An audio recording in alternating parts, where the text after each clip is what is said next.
जैसा कि जहांगीर के दोस्त ने उसको मशवरा दिया है और इस पर जहांगीर बहुत ही नोट कर रहा है और सोच रहा है कि मुझे लगता है कि ये मशवरा बहुत ज़्यादा हिट होने वाला है, क्योंकि वैसे भी वो अब ज़रा नेकी का भूत उस पर सवार है और वो चाहता है कि वो इशरत और अपने बच्चों के सामने ऐसी ऐसी नेकियां करे कि सब दंग रह जाए, क्योंकि उसको पता चल चुका है कि उसका बेटा उससे दूर हो चुका है और उसको हासिल करने के लिए वो कुछ भी कर सकता है। और वो जानता है कि वो गुड्डी से बहुत ज़्यादा प्यार करता है, क्योंकि जैसे ही गुड्डी की तरफदारी की जाएगी तो वो ऑटोमेटिक उसके साथ हो जाएगा, यानी कि एक तीर से दो निशाने हो जाएंगे। आप देखेंगे कि वो इशरत को आके कहता है कि मुझे ऐसा लगता है कि वहाँ पर गुड्डी बिल्कुल भी खुश नहीं है, हमें कुछ उसके लिए करना चाहिए, क्योंकि शाजिया कभी भी उसको चैन सुकून से जीने नहीं देगी। मुझे पता है कि उसका जीना महाल करके ही रखा होगा। जिस पर इशरत कहती है कि मुझे भी शाजिया की ही टेंशन है, ऐसा लगता है हर वक्त कि कोई ना कोई गहरी चाल थी जिसकी वजह से वो इसको यहाँ से लेके गई है, वरना वो इसको यहाँ से कभी भी ना लेके जाती। शाजिया भी अब यकीन कर चुकी है कि वाकई में गुड्डी में कोई मसला नहीं है, क्योंकि उस बाबा जी ने उसको यकीन दिला दिया है कि गुड्डी में कोई भी प्रॉब्लम नहीं है, ये आपको कोई नुकसान नहीं पहुँचाएगी। लेकिन अगर कोई फ़ायदा पहुँचाएगा तो वो गुड्डी ही है, क्योंकि नासिर ने उसको साफ साफ कहा है कि बाजी की नज़रों में इसको हमने अब ऊपर करना है, ताकि वो इसको अपने जुल्मों सितम छोड़ दें, क्योंकि इस बेचारी बच्ची का तो है कोई नहीं, लेकिन फिर भी इसका साथ देना ही नेकी है। जिसको सुनकर वो भी इस बात की हामी भर लेता है और कहता है शाजिया को, क्या फ़िक्र मत करें, कुछ भी नहीं है ऐसा जैसा आप सोच रही हैं, बल्कि आपका वहमो गुमान ही है, इसके अलावा और कुछ भी नहीं है। यानी कि आए दिन कोई ना कोई नई बात उसके बारे में डालती जाती है। लेकिन आप देखेंगे कि औरंगज़ेब जो कहता है कि मैंने तुमसे पहले ही कहा था, तुम गुड्डी पर खाम खा शक कर रही थी, इसके अलावा और कुछ नहीं। गुड्डी किसी का बुरा नहीं सोच सकती, तुम्हें क्यों इन सब बातों की समझ नहीं आती है।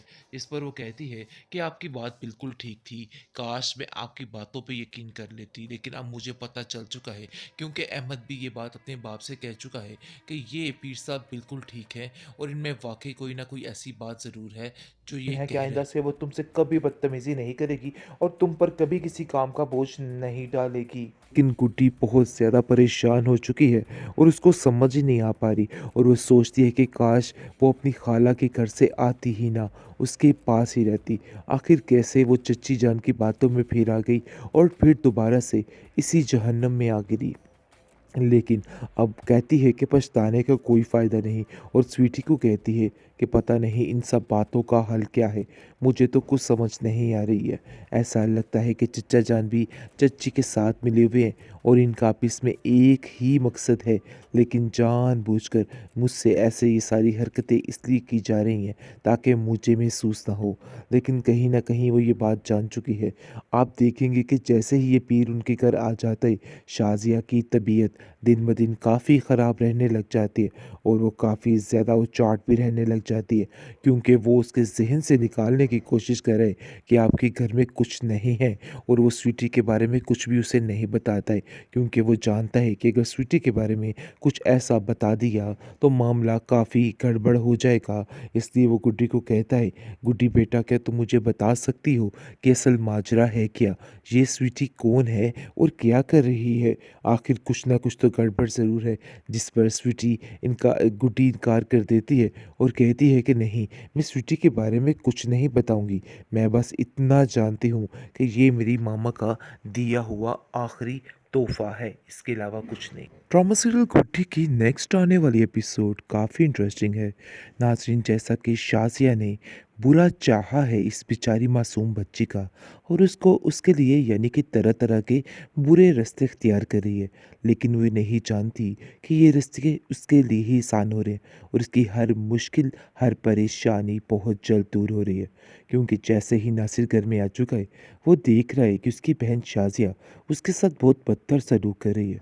वो उसको कहती है कि आखिर तुम ऐसा कैसे कर सकती हो, एक मासूम बच्ची के साथ इतना इतना जुल्म, आखिर ऐसा कैसे हो सकता है। जिस पर शाजिया कहती है कि नहीं, मैंने उसके साथ कोई जुल्म ज़्यादती नहीं की है, बल्कि ये तो हर एक माँ अपने बच्चे को काम सिखाने के लिए करती है, और वैसे भी जिस काम के लिए तुम इधर ठहरे हुए हो ना, बस वही काम करो, और कोई भी काम करने की ज़रूरत नहीं है। लेकिन उसका भाई भी उसको ऐसे चने चबाएगा कि ये सारी ज़िंदगी याद रखेगी।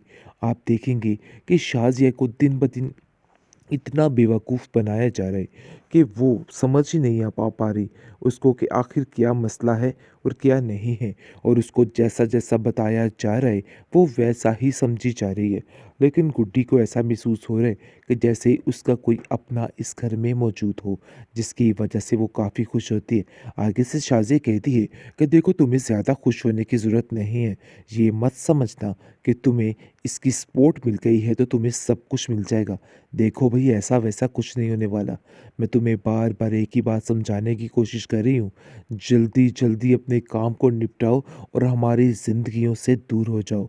गुड्डी बहुत रोती है और कहती है कि आखिर चच्ची जान मुझसे इस तरह के लहजे में क्यों बार-बार पेश आती हैं? मैं तो उनका बुरा नहीं चाहती हूँ, लेकिन फिर भी ऐसा क्यों होता है? वो अपने चच्चा जान से भी बात करती है कि आखिर मैंने आप लोगों का क्या बिगाड़ा है? क्यों आप लोग मुझसे इतनी नफ़रत करते हैं? जिस पर उसका चचा कहता है कि तुम फ़िक्र मत करो, सब ठीक हो जाएगा। यानी कि उसको तो चालाकी बड़े बेहतरीन तरीके से करनी आती है। लेकिन शाज़िया आउट ऑफ कंट्रोल हो चुकी है और वो थक चुकी है हर बात को सह के। सहने से मुराद है गुड्डी को इस घर में रख के, क्योंकि वो एक पल के लिए भी किसी को बर्दाश्त नहीं कर सकती। ये उसकी बहुत बड़ी मजबूरी है जो कि उसको इस गुड्डी को बर्दाश्त करना पड़े। लेकिन गुड्डी बहुत ज़्यादा परेशान हो चुकी है और उसको समझ ही नहीं आ पा रही और वो सोचती है कि काश वो अपनी खाला के घर से आती ही ना, उसके पास ही रहती। आखिर कैसे वो चच्ची जान की बातों में फिर आ गई और फिर दोबारा से इसी जहन्नम में आ गिरी।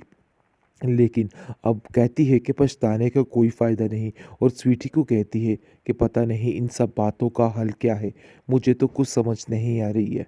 ऐसा लगता है कि चच्चा जान भी चच्ची के साथ मिले हुए हैं और इनका आपस में एक ही मकसद है, लेकिन जानबूझकर मुझसे ऐसे ये सारी हरकतें इसलिए की जा रही हैं ताकि मुझे महसूस ना हो। लेकिन कहीं न कहीं वो ये बात जान चुकी है। आप देखेंगे कि जैसे ही ये पीर उनके घर आ जाता है, शाज़िया की तबीयत दिन ब दिन काफ़ी ख़राब रहने लग जाती है और वो काफ़ी ज़्यादा उचाट भी रहने लग जाती है, क्योंकि वो उसके ज़हन से निकालने की कोशिश कर रहे हैं कि आपके घर में कुछ नहीं है।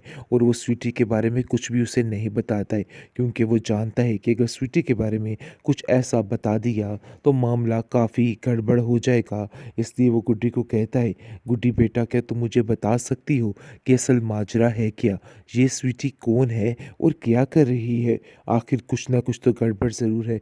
जिस पर स्वीटी गुड्डी इनकार कर देती है और कहती है कि नहीं, मैं स्वीटी के बारे में कुछ नहीं बताऊंगी।